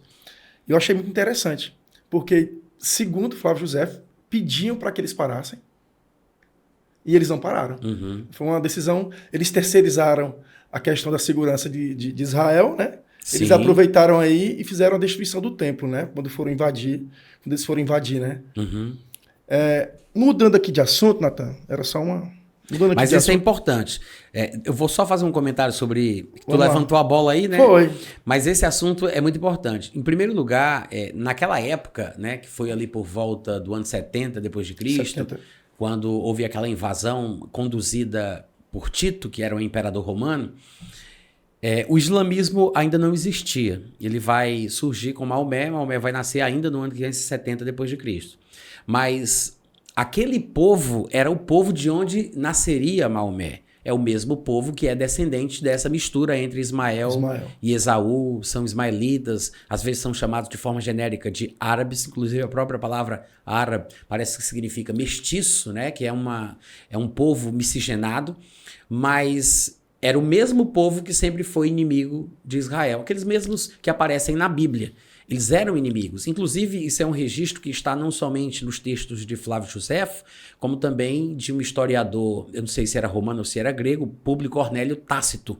Ele também menciona as legiões romanas que foram utilizadas para o ataque a Jerusalém e aos judeus no ano 70 depois de Cristo.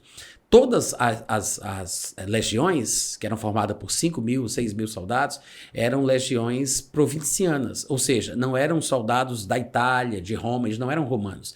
Eles eram de províncias dominadas pelo Império Romano, e os homens que faziam parte das legiões tinham sido contratados para trabalhar para Roma. Eles ganhavam o soldo deles, mas na verdade eles eram daquela província conquistada.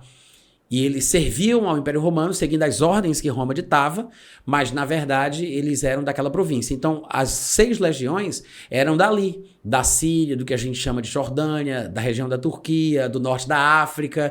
Eram aqueles velhos inimigos dos judeus ao seu redor. Inclusive, Públio Cornélio Tácito, ele cita isso no texto que ele expõe sobre o ataque na época, dizendo que era um contingente, as legiões que atacaram eram um contingente de árabes que eram os vizinhos que odiavam os judeus. Ele comenta isso no texto histórico que relata o episódio. Então, na verdade, Tito ele não ordenou aquele massacre. Ele não determinou que tudo fosse destruído como foi, porque Roma não tinha costume de destruir, demolir os prédios, as edificações. Agregava, né? Preservava, tomava posse, né? E tinha a esperteza de se apossar dos valores culturais, dos bens, até da língua, da cultura, das religiões dos povos conquistados. Era diferente a prática romana. Só que os legionários que faziam parte dos ismaelitas, todos eram descendentes de Ismael ali, eles tinham ódio dos judeus e eles perderam o controle. Eles simplesmente perderam o controle. E eles estavam com a faca e o queijo na mão. E eles não iam desperdiçar a oportunidade de se vingar, de matar, ou tentar, pelo menos, né, matar o maior número de judeus possível. E aí o que aconteceu? Diz Flávio Josefo, né, ele faz uma crônica sobre isso no livro A Guerra dos Judeus, no volume de número 6, ele faz o registro, ele disse que foi testemunha ocular. Flávio Josefo nasceu no ano 37 depois de Cristo e ele morre no ano 100 depois de Cristo. Inclusive parece até que Flávio Josefo ele era filho de sacerdotes. E eu não sei, mas parece que ele tinha uma coisa de profeta na vida dele, porque ele dá uma profecia para Vespasiano que ele um dia seria imperador, e de fato ele se torna imperador, né, Tito. E aí ele lembra de Flávio Josefo, que estava preso, que ele fez parte de uma rebelião lá num determinado momento da adolescência, juventude dele. Aí ele pega esse rapaz intelectual, né, visionário, e o coloca como cronista do seu império, que é quando ele disse que foi testemunha ocular, porque estava junto com Tito, quando as coisas aconteceram. E ele registra nesse livro, A Guerra dos Judeus. Inclusive, para os evangélicos que têm aquele livro, A História dos Hebreus, o livro A Guerra dos Judeus está dentro do livro A História dos Hebreus. Eu não sei dizer exatamente onde é que está, mas eu me lembro que no livro A Guerra dos Judeus é no volume de número 6. Ele vai descrevendo parágrafo por parágrafo os detalhes daquele dia, daquele acontecimento, mostrando o ódio que os árabes, que os descendentes de Ismael tinham pelos judeus. Daí, um dia, nasce Maomé, que diz a lenda, era filho de um dos descendentes dos 12 príncipes gerados por Ismael, porque a Bíblia diz, né, que Ismael gerou 12 príncipes, e aí ele teria sido, Maomé seria um desses descendentes, e através dele, naquela revelação, naquela visão que ele tinha, né? Ele disse que via o anjo Gabriel, né? Que na verdade provavelmente era um demônio, e no final das contas ele cria essa religião e daí para frente o resto é história. Perfeito. Vou fazer mais uma pergunta aqui. Deixa eu ver aqui. João 14, verso 1 ao 3. Passagem trata da promessa sobre a retirada da igreja. Verdade. Ele queria que tu explanasse um pouco sobre isso aí. É um texto relativamente simples, porque ele não entra em muitos detalhes. É o José Adriano, o José. Tá. Jesus não dá muitas minúcias aqui, mas é um texto importante porque ele está conversando de forma intimista com os seus seguidores, com os seus discípulos, né? E ele fala, pelo que parece, daquilo que nós vamos depois chamar de arrebatamento. Jesus em nenhum momento parece ter usado essa palavra e nem parece ter sido explícito sobre o arrebatamento. Independente de ser antes ou depois, ele nunca parece ter sido explícito. Eu acredito que Jesus ele falou sobre o arrebatamento e ele parece ter ensinado que este arrebatamento seria antes da tribulação. No próprio sermão profético, talvez no lugar que melhor esteja essa explicação, seja Mateus capítulo 24, quando Jesus vai fazer uma espécie de recapitulação de tudo aquilo que ele disse, e aí ele começa a falar por meio de parábolas, e até também ele usa a história de Noé como exemplificação daquilo que ele está falando agora nessa recapitulação por meio de parábolas. Aí ele menciona que será como foi nos dias de Noé. E ele cita que nos dias anteriores ao dilúvio, que no caso ali parece ser uma figura da tribulação, da qual ele já falou, né, ao longo do discurso, e nessa recapitulação ele está pela primeira vez mencionando o arrebatamento. Aí ele diz que, assim como foi nos dias anteriores ao dilúvio, comiam, compravam, casavam, bebiam, davam-se em casamento até o dia que Noé entrou na arca. Noé, ele foi elevado acima das águas da tribulação do seu tempo e só voltou à terra para repovoar o mundo, que é mais ou menos o que vai acontecer com a igreja. Ou seja, Jesus estava comparando com os dias anteriores à desgraça, ao juízo, à punição. Ou seja, por isso que ele fala de normalidade. Comiam, compravam, casavam, davam-se em casamento.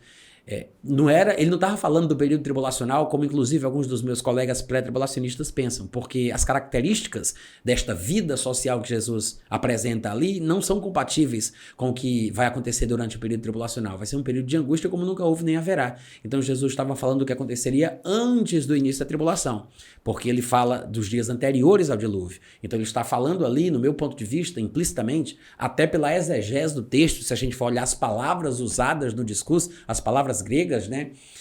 Você vai ver que tudo aponta para o arrebatamento. Mas não é explícito. Parece que Jesus escolheu Paulo a dedo para que ele falasse sobre certas questões específicas. Uma delas é o arrebatamento. Ou seja, numa daquelas aparições de Jesus a Paulo, o assunto que Jesus comunica a ele para que ele repasse para a igreja é o arrebatamento. Então Paulo é o primeiro a usar o termo, a falar, a explicitar, a detalhar o assunto. Mas aqui, em João 14, mais uma vez, tudo indica que Jesus também tinha em mente essa retirada da igreja antes do início da tribulação. Porque ele diz, não se turbe o vosso coração. Aí ele diz, eu sei que vocês acreditam em Deus, e agora eu estou pedindo para vocês acreditarem em mim também, né?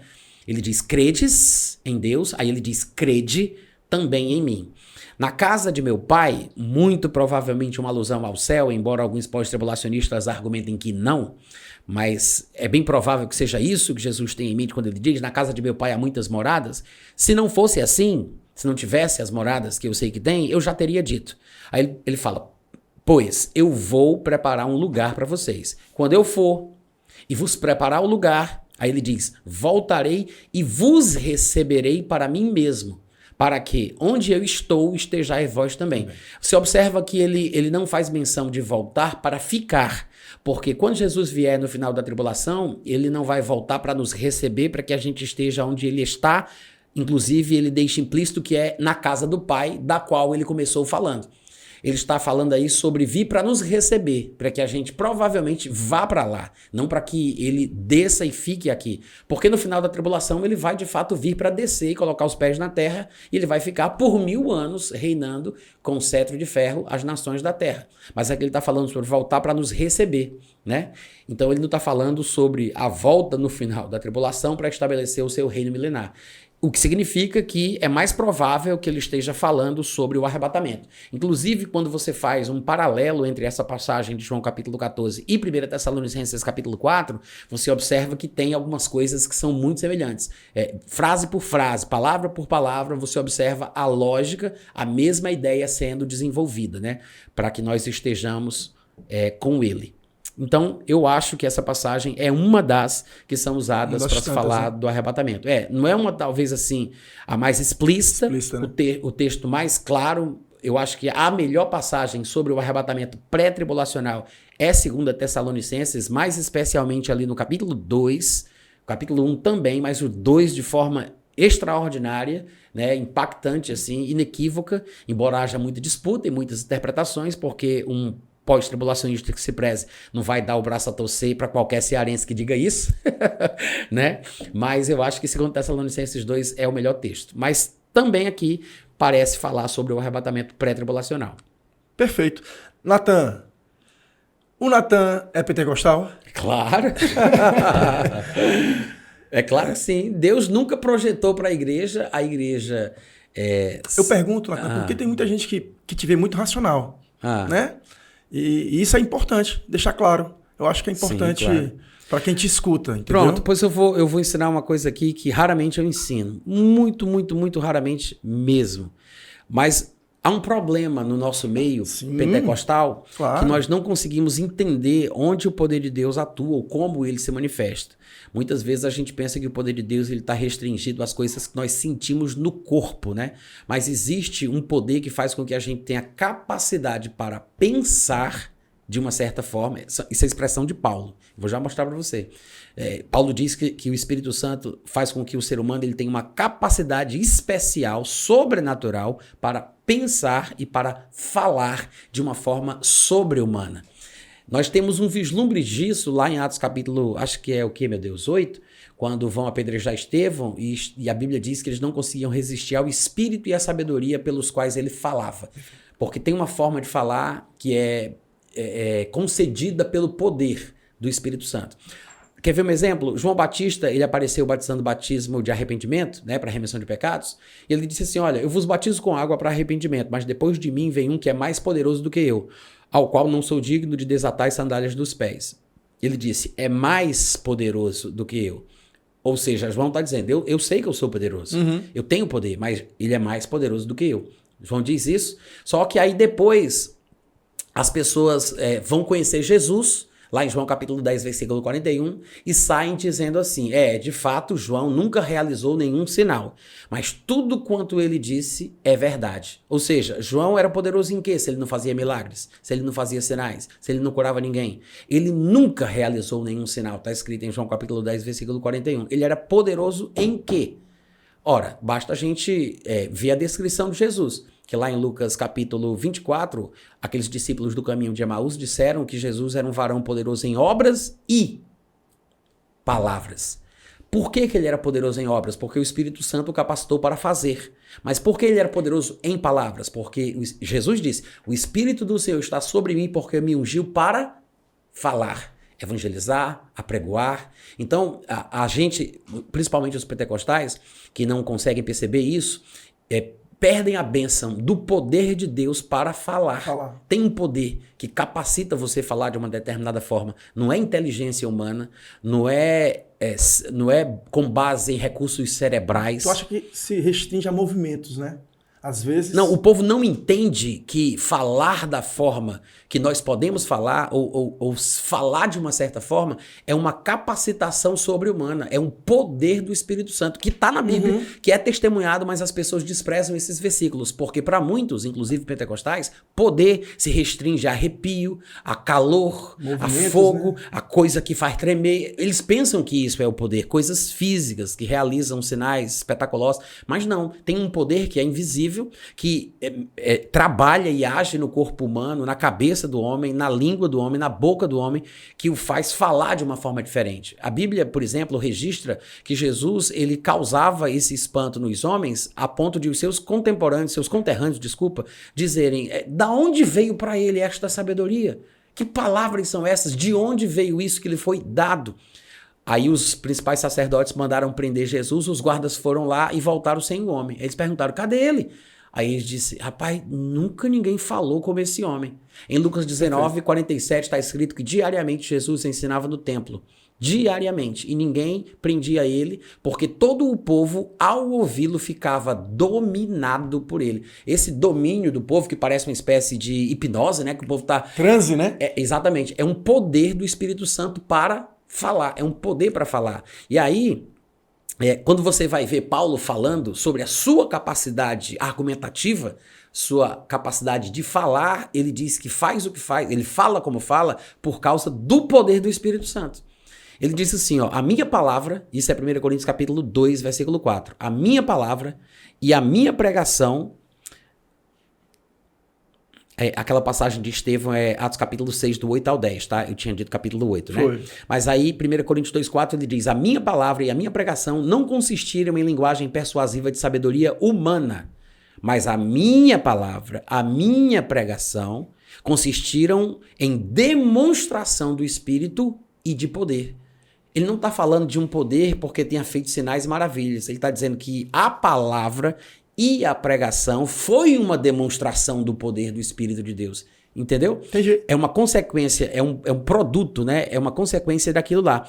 E ele vai continuar falando exatamente sobre isso aqui no contexto inteiro. Só que tem uns versículos mais lá pra frente que ele vai deixar a coisa mais explícita. Olha o que ele diz. Quando chega lá no versículo 10, ele diz assim, ó. Tudo bem, no 9, ele diz, olhos humanos não viram, ouvidos não ouviram, nem jamais penetrou no coração humano o que Deus tem preparado para aqueles que o amam. Mas Deus nos revelou pelo Espírito, porque o Espírito a todas as coisas averigua minuciosamente até mesmo as profundezas de Deus. Aí está que o Espírito Santo nos revelou as coisas que os seres humanos não chegaram a conhecer por si mesmos.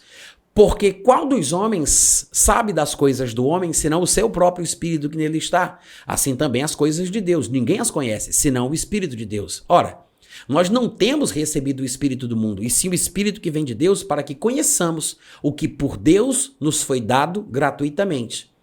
Disto também falamos. Ó, ele disse, recebemos o Espírito de Deus para que saibamos o que Deus nos deu de graça. Então o Espírito Santo vai nos revelar quais são as coisas que Deus nos deu gratuitamente. Aí ele diz, destas coisas que nos foram dadas gratuitamente, nós, os ministros, também falamos. Disto também falamos. Não falamos com palavras ensinadas pela intelectualidade, pela sabedoria, pelo raciocínio humano. Pela persuasão humana, né? Mas falamos com palavras que nos foram ensinadas pelo Espírito Santo, tratando de coisas espirituais com palavras espirituais. Ou seja, Paulo está dizendo que o ensino dele se baseia no ensino do Espírito Santo em seu interior. O Espírito o capacitou para ser ministro de uma nova aliança. Se você for olhar, Paulo falava sobre isso em mais de um lugar. Lá em 2 Coríntios, no capítulo 3, eu acho, ele diz assim, ó, vocês estão manifestos ao mundo como carta de Cristo. E essa carta que vocês são foi produzida pelo nosso ministério, escrita pelo Espírito do Deus vivente. Aí ele vai e diz no versículo seguinte, e é por intermédio de Cristo que eu tenho a confiança, a ousadia de falar desta forma. Não que por nós mesmos nós sejamos capazes de pensar alguma coisa, como se partisse de nós. Não. Pelo contrário, a nossa capacidade para pensar vem de Deus, o qual nos capacitou, nos habilitou para sermos ministros desta nova aliança, que não é da letra, mas é do Espírito. Porque a letra mata, mas o Espírito vivifica. O que é que ele está dizendo? Que como ministro do Evangelho, ele recebeu uma capacitação sobrenatural concedida pelo Espírito Santo para pensar de uma forma sobrenatural. A sua capacidade para pensar, ele diz, não vem de mim mesmo. É uma coisa de Deus, do Espírito de Deus. Porque eu ensino não com palavras ensinadas pela sabedoria humana, mas com aquelas palavras que o Espírito Santo me ensinou, tratando de coisas espirituais, as coisas que Deus nos deu gratuitamente, com as palavras espirituais que o Espírito Santo me ensina. Ou seja, é uma pena que os pentecostais não entendam muito bem sobre o conceito bíblico de poder de Deus, porque eles acham que poder se resume às curas, aos sinais, né, aos retetés, aos canelas de fogo, a ficar se tremendo, a dizer que entrou em transe, que o santo baixou, aquela coisa toda, né? Mas quanto mais a gente aprende o Novo Testamento, mais preciso a gente fica, né? O próprio Jesus disse lá em Lucas 12 que quando vocês estiverem diante de governantes, autoridades, não se preocupem. O Espírito Santo ministrará o que dizer. Não sois vós os que falais, mas o Espírito de Deus é quem fala em vós. E outra coisa, existem os dois lados, né? Essa experiência tangível do Espírito Santo, né? Porque realmente a gente sente. A gente não ora para sentir, a gente não tem comunhão com Deus por 1, 2 horas, pulando 2 ou 3 refeições, porque a gente quer sentir. Existem alguns pentecostais um pouco mais ignorantes que falam muito sobre sentir a presença de Deus. A gente não vive pelo que a gente sente, né? A gente vive pelo que a gente crê, e o que a gente crê está baseado na palavra. Então, não é para sentir, mas não tem como negar o fato de que sempre a gente sente. Se você passar um pouco mais de tempo em oração em línguas, em comunhão com Deus, você vai sentir alguma coisa. O objetivo não é sentir, mas você vai sentir. Então, assim, existem momentos de manifestações mais maciças do Espírito de Deus numa unção, numa reunião com a congregação, em que você pode sentir um calor, uma coisa qualquer, e você reaja, né? Aquela reação, aquela unção. Supernatural isso aí. Né? Algumas pessoas reagem chorando, outras sorrindo, algumas pessoas, sei lá, pulam, outras choram. Dançam, enfim. Então, são reações humanas. Não é o Espírito Santo fazendo isso nas pessoas. Embora alguns pentecostais pensem que é, né? Porque eles acham que não puderam controlar, foram tomados pelo Espírito Santo. São conceitos equivocados e não são bíblicos. Mas o que na verdade está acontecendo ali é o seguinte: são as pessoas fazendo aquilo no Espírito, não é o Espírito fazendo aquilo nas pessoas. São reações humanas. Perfeito. Reações.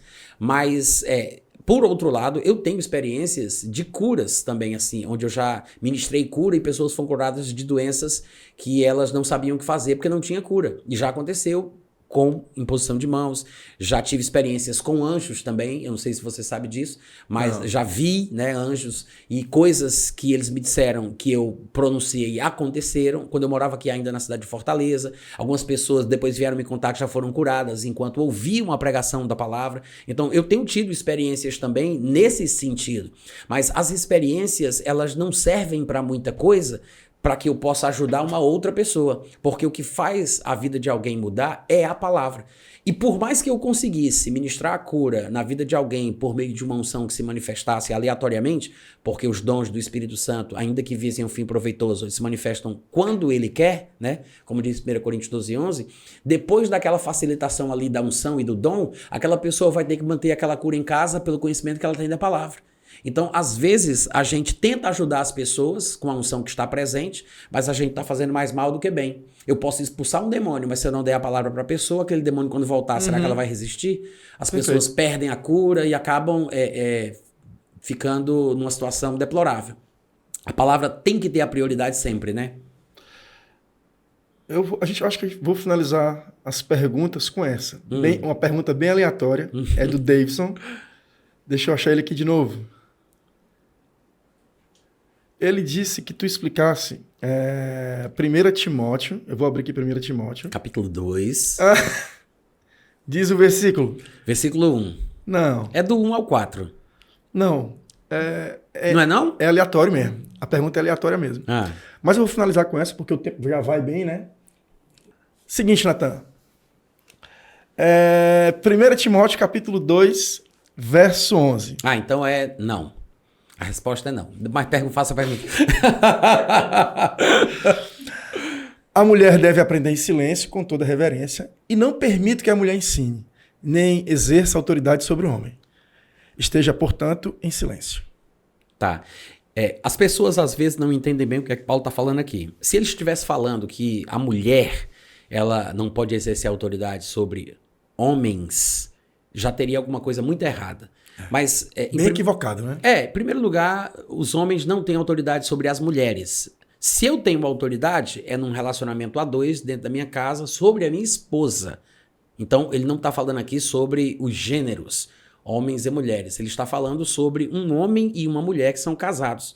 E, obviamente, que a mulher ela não vai exercer autoridade sobre o seu marido. Alguma coisa em particular estava acontecendo aqui nessa congregação, e aí Paulo ele precisou corrigir esse relacionamento para a coisa não perder o controle. Eu acho que foi uma coisa pontual. É uma coisa pontual, mas que serve de forma geral para o corpo de Cristo. Porque é um princípio geral a relação do seu marido com a sua esposa, né? E embora naquela época a coisa fosse um pouco mais grave, porque tinha uma cultura diferente da nossa, porque naquela época... Pensa bem, as comunidades cristãs, elas eram compostas por judeus e gentios, e os judeus tinham saído de uma vida muito restrita, as mulheres eram muito ignorantes, até os judeus, os homens, poucos deles eram letrados e sabiam ler. Então, o conhecimento, a cultura do povo era muito limitada em relação ao que nós somos hoje. Mas aí você pega o marido e a esposa, os dois judeus, por exemplo, trazem eles para dentro de uma comunidade cristã que se mistura com os gentios, e aí a mulher é totalmente ignorante, não sabe de praticamente nada, porque ela não tinha acesso às pregações da palavra como os homens tinham na comunidade judaica, sem falar que os gentios, né, viviam de qualquer jeito, não sabiam de muita coisa também. Então, para você fazer com que judeus e gentios convivessem bem, em harmonia, sem um escandalizar o outro e sem deixar que a coisa perdesse o rumo, né, você tem que dar algumas instruções. E obviamente que nesse caso muito específico e particular do relacionamento dos homens com as mulheres, é possível que algumas mulheres, na hora do culto, por exemplo, ficassem causando confusão, perguntando para o marido, que não estava entendendo o que estava sendo dito, porque ela não tinha o mínimo de conhecimento que o marido talvez tivesse, por já conhecer um pouco mais das pregações da lei, aquela coisa, né, antes dele se converter a Cristo. Mas o fato é que a regra geral é que a esposa do marido não vai exercer autoridade sobre ele, ou... nesse caso aqui, como é que diz? A mulher aprende em silêncio, com toda a mulher deve aprender em silêncio com toda reverência. Não permite que a mulher ensine nem exerça de autoridade sobre o seu marido. Aqui, dependendo da versão que você lê, fica parecendo que está falando sobre exercer autoridade de macho, né? De homem, né? Mas é bem provável que não seja isso que o texto ensina. Mas ele mostra, né, que o homem, de fato, ele tem a prioridade, porque o homem foi criado primeiro, Eva veio depois, o homem é a imagem e semelhança de Deus. Eu não sei se é aqui nesse texto que ele vai fazer isso, mas ele mostra que é aquela questão de que o mais velho, até no exército é assim, né? O mais velho, ele tem a prioridade, né? Ele tem a autoridade, a hierarquia. E como a unidade do relacionamento conjugal do homem e da mulher tem que ter um cabeça, tem que ter um líder, e obviamente esse líder vai ser o homem, porque o homem foi criado primeiro e fazia parte da vontade de Deus, porque toda coisa com duas cabeças é monstro. Então alguém tem que ser a cabeça, né? Então vai ser o homem, porque é por questão de antiguidade, né? Mas é um princípio que eu acho que Paulo está falando aqui, porque surgiu a necessidade... Não é uma proibição da mulher na igreja atual.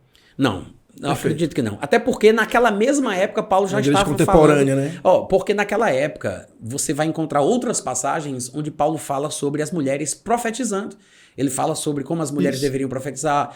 A Bíblia fala de mulheres que também serviam, ensinando, pregando. A própria Priscila, que se destacava. Há uma pequena controvérsia no livro de Romanos a respeito de uma pessoa que o nome parece ser de homem ou de mulher. Ninguém sabe dizer se era um homem ou uma mulher, que está entre os apóstolos, que é chamado de Júnia. Então, o pessoal, é homem? Então tem essa controvérsia. O fato é que há mulheres no Novo Testamento que exercem função de ensino, de pregação, de profecia. Então, assim, ele não poderia estar falando que as mulheres não poderiam pregar ou ensinar ou qualquer coisa desse tipo. É provavelmente alguma coisa relacionada ao relacionamento conjugal e algum problema interno, né, de marido e mulher. Não é de todas as mulheres e de todos os maridos. Não, desculpa, de todas as mulheres e todos os homens, né? Mas parece ser uma coisa mais interna aqui. Excelente. Eu acho que a gente deveria pesquisar um pouco mais sobre isso. Eu, particularmente, nunca me interessei profundamente para saber sobre essas questões. O que eu acho interessante, Nathan, falo de testemunho próprio, né? Eu já te perguntei algumas coisas e você, tranquilo, disse, cara, não sei. Né? Eu acho isso muito, muito legal. Tem gente que quer explicar tudo. Né? E às vezes, nessa ânsia de explicar tudo, se ensina errado. Né? Se ensina errado. Então, eu acho muito honesto da tua parte aí, essa questão de dizer, eu vi você em vários vídeos, rapaz, não sei. Cara, vou pesquisar, não sei. Então, isso é interessante, porque dá uma confiança, dá uma segurança para quem está te ouvindo. Bom, a gente chegou ao final do podcast. Né? Quero agradecer aqui ao estúdio 24 Frames, do nosso amigo Isaac. Né? Quero indicar o estúdio, porque o estúdio está aberto ao público. Você pode alugar aqui o horário para fazer seu podcast ou uma live, enfim. Então, obrigado, Isaac. Que Deus te acrescente muito mais, que tu prospere demais, viu, meu irmão? Nathan, obrigado. Amém. De coração, obrigado. É uma honra tê-lo aqui, é uma honra tê-lo na igreja. É uma honra ter esse momento com você aqui, de muito aprendizado. Lhe admiro muito e lhe admiro pelo que Deus construiu na sua vida, tá? Que você continue, né, nos acrescentando aí com seus ensinos. É aquela história, cara. A gente tem que ser grato por aqueles que agregam na nossa vida. Amém. E nós somos gratos a você porque você tem acrescentado na nossa vida. Espero ver você de novo daqui a algum tempo, né? E eu queria que... Lembra aquilo que você falou que ia falar para a igreja no último dia e não falou? Eu queria que você se direcionasse ali para a câmera, desse suas considerações finais e... Obrigado. Amém. Na verdade, é porque eu me sinto muito à vontade, né, na igreja de vocês. Eu acho que tem 2 igrejas onde eu me sinto assim. Uma é essa aqui de vocês, né, a Igreja Santa Fé, no Maracanaú, que você é o pastor, né, Rebs? E a outra igreja é no Rio de Janeiro, o nome do bairro, se eu não estiver enganado, é Nova Vida...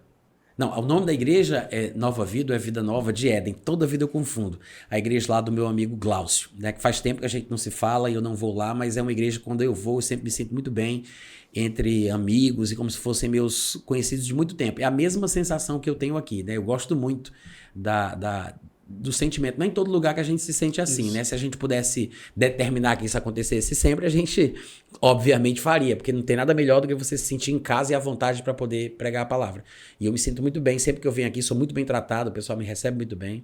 E é uma alegria. E eu acho que no final desse ano eu tô voltando para cá, porque o pastor da Assembleia de Deus, onde eu preguei, disse que quer me trazer de volta pra gente fazer aí um seminário sobre predestinação. Calvinismo, predestinação, determinismo, essa coisa toda aí, tá? Mas... Teu novo livro, né? O livro que eu tô escrevendo, tá, gente? Inclusive, eu disse pra vocês que tinha 7 livros publicados, se eu não estiver enganado, e eu tô só com a bonequinha dele aqui, ó. Mas já tá em fase de construção, tá? Em breve, se Deus quiser. Eu ainda não sei qual vai ser o nome, por enquanto o título provisório é A Louca Interpretação Calvinista de Romanos 9. Mas se eu conseguir daqui para o final do ano, eu tenho muita atividade aqui para o final do ano, muito evento, muita coisa, mas se eu conseguir e eu publicar, eu vou me sentir muito feliz. Estou trabalhando nele, tenho escrito, mas vamos ver, né? E obrigado pelo carinho, beijo no coração e até a próxima, se Deus quiser. Bem. Pessoal, a gente está finalizando mais um podcast na Rocha e até o próximo episódio aí, né? O teu próximo assunto, a gente vai estar junto aqui, tá bom? Forte abraço e até logo.